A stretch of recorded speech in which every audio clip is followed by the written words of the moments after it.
கொடுத்தா தீந்துரும் நினைக்கிறீங்க. அப்படி கிடையாது.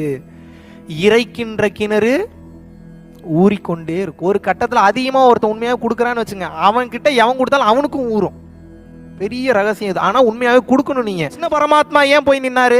எதுக்கு கர்ணன் கிட்ட பிச்சை எடுத்து நின்னாரு? அவ்வளவு செஞ்சுட்டான், அவனை கொல்ல முடியல. யாரு சப்போர்ட்டுக்கு நிக்கிறா? தர்மதேவதை முன்னாடி நிக்கிறா. என்னை மீறி தோடுறான், நீ ஏன் நிக்கிறா? அவ்வளவு தர்மம் பண்ணி வச்சிருக்கிறானு எப்படி தொட முடியும்? ஏன்னா கிருஷ்ணர் தான் இந்த கோடிங்கே எழுதுறாரு. தர்மம் செய்கின்ற ஒருவன் இறைவனுக்கு ஒப்பானவன், அவனை தர்ம தேவதை காத்து நிற்க வேண்டும். மொத்த பிரபஞ்சமும் எதிர்த்து நின்னாலும் அவனை அழிக்க முடியாது. இதான் ரகசியம், தான் சூட்சம். சொல்லித்தரேன். முதல்ல சம்பாதிக்க சொல்லித்தரேன். நல்லா சம்பாரிச்சுக்கங்க.